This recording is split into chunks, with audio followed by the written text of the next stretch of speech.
$20 bills, and it kills and it thrills like the horns on my Silverado grill. And I buy the bar double round the crown, and everybody's getting down in this town. Ain't never gonna be the same, 'cause I saddle up my horse and I ride into the city. I make a lot of noise 'cause the girls, they are so pretty. Riding up and down Broadway on my old stud Leroy, and the girls say, save a horse, ride a cowboy. Everybody says, save a horse, ride a cowboy.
Welcome back, YouTube. This is Noah here from Tag and Bag Outdoors. Today we're going to be starting a new series called Weapons of World War II. As you already know, the 75th anniversary of D-Day is actually today, the day that I'm posting this video. So I'm pretty excited about this new series that we got going on. Today we're going to be reviewing a original Mauser Kar98k, also known as the Carabiner 98 Curse. This particular rifle is a 5-round integral magazine. It is chambered in 8mm Mauser, or 7.92 by 57. This rifle was extensively used during the Second World War and was the primary rifle used by Nazi Germany from 1938 to 1945. This rifle was designed after the Gewehr 98, which was the primary World War I service rifle for the German Empire. And I guess Hitler liked it so much that he told the German, manufacturers to make a shortened version of this rifle, and that's what they did. The difference between this rifle and a Gewehr 98 is the bent bolt right here. The rifle is also shorter, and this rear sight right here is not a roller coaster sight. It's just like a straight, sight right here. So those are basically the key differences. Also, on a lot of these rifles, you'll see Nazi insignia. That means that it is a Kar98. What a lot of collectors look for with these rifles is they look for matching serial numbers, which this has. They look for the Nazi insignia that is still there and is not punched out, which this still has. And they also look for the code on these rifles, like BYF 43 or whatever. But this particular rifle right here, this is an SVW 45. I did research on it. This particular rifle was made in February in 1945 in a factory in Germany. I believe it was the Oberndorf factory. If I got that wrong, you know, please correct me.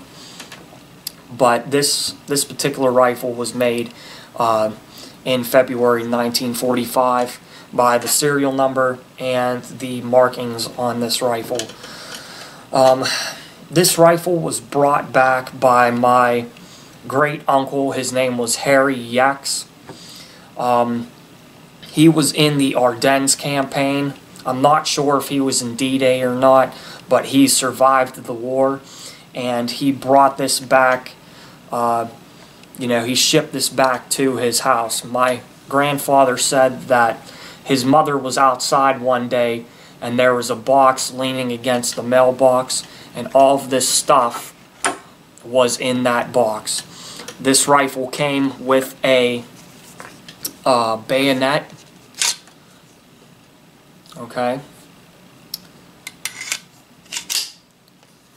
This rifle also came with a belt, and there is a Nazi insignia on the belt buckle itself. Some of these rifles also had this little ramrod, but a lot of captured rifles, the ramrod was taken out of the rifles. And some of the rifles also had a front sight hood, okay, which you would just push that onto the front sight between the two notches here at the end, and you could have a front sight, I guess, protector for your front sight post. Okay, but this is a front sight hood. Okay. Alright, also I wanted to mention I did have a great uncle that was in D-Day. However, he passed away during the Ardennes campaign, and I believe he was killed in the Battle of the Bulge or the Battle of Hartog Forest. I'm not 100% sure. 5 of my great uncles went to war in World War II, and only 3 of them returned. One was killed in the Ardennes campaign at the Battle of the Bulge, and another one was killed in Okinawa. Okay, so after, I guess, reviewing this rifle a little bit, we're actually going to shoot it. I do not shoot this rifle quite often, but when I do, you know, it's a lot of fun. It's a pleasure to shoot. It's somewhat, you know, accurate, I could say. I have taken it out for deer hunting and have shot a deer with it already, but this particular rifle, its accuracy, you know, is okay, but it's not, you know, 100% the greatest. You know, you get a lot of Russian captures that will probably outshoot this thing, but this is an original. This is more of a historical piece. So, you know, this is just something that I would take and pass down to my kids, and my kids can pass it down to my grandkids, you know, one day. So that's all the history of the rifle, and without a moment of doubt, let's shoot this thing.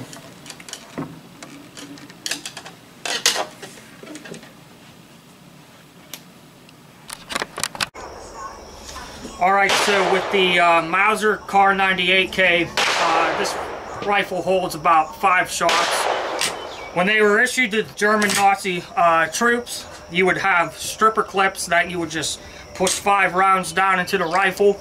We don't have stripper clips, so we're just going to load this gun here and we're going to shoot it.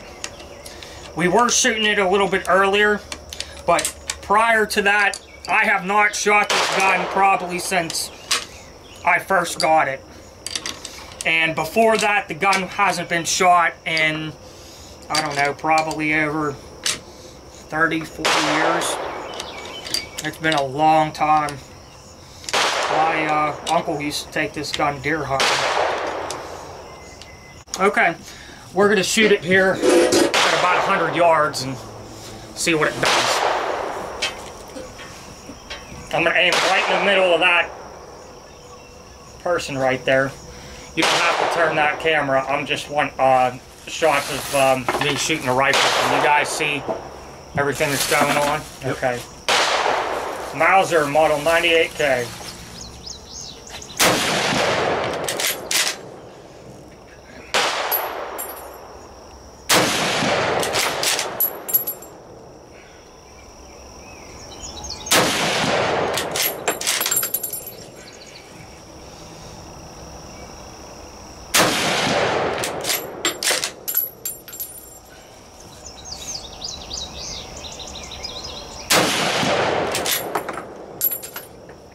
That thing's pretty cool. You want to shoot it, Dan? You want to shoot it? A little bit? Yeah. Alright.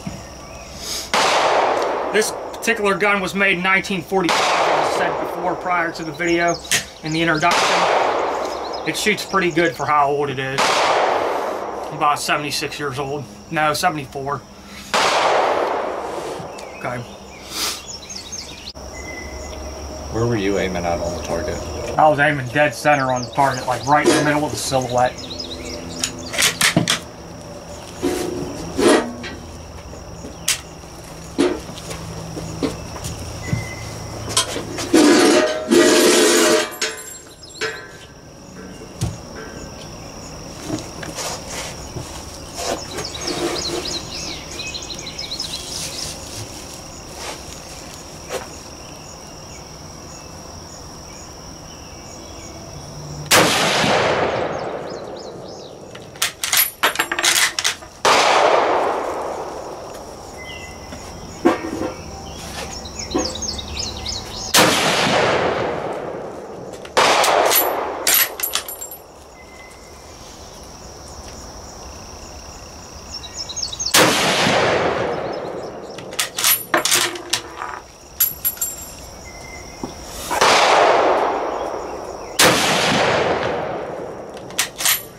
Nice. Clear. Alright, so, I mean, that's the potential somewhat grip accuracy. We were just shooting offhand and I guess just shooting it. You know, there's a flyer. That gun was, I forgot to turn it up to 100 meters. This was probably 50 meters, so it was standard setting. 1, 2, 3, 4, 5, 6, 7, 8, 9. I don't know where the 10th one went, but probably missed. Yeah, it's possible. But yeah, we're gonna go and try and shoot some still targets now. 200. Okay. Yep, at 200.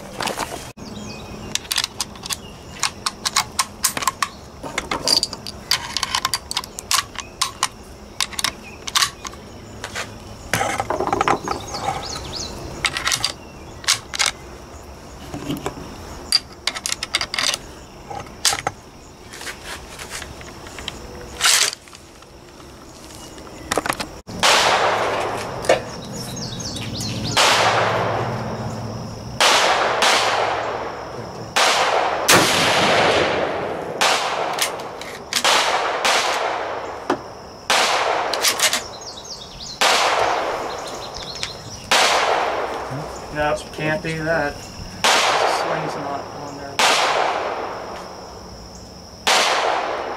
Oh, actually, I gotta adjust the sights. I'll cut that out too. Yeah.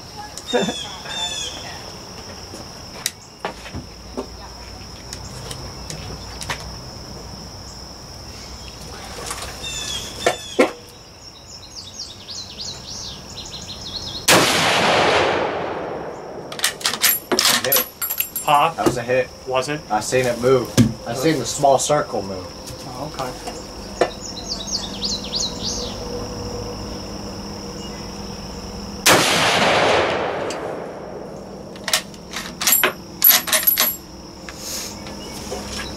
Where is it heading? I can't tell.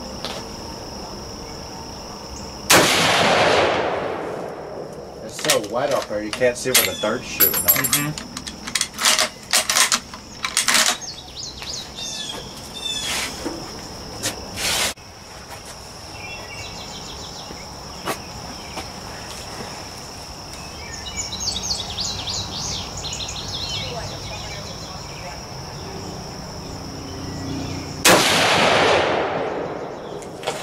I think I heard it. It's hard to tell. Yeah. You want me to get you that softer bag? No?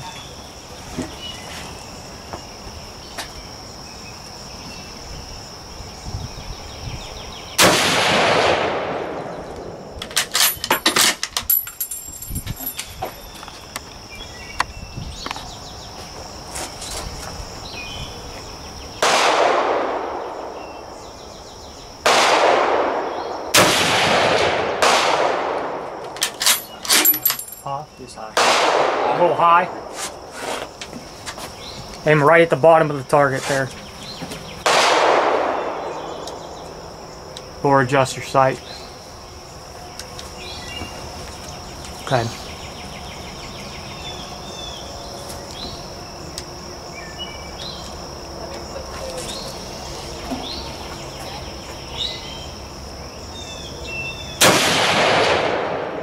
To the left of the car.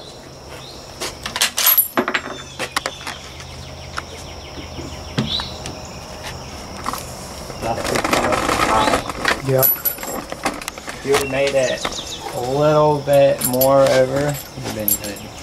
That's right. We still have one hit up or on there, though. At least one. That we know for sure we can say we hit. Even though we may not have seen it shooting on video.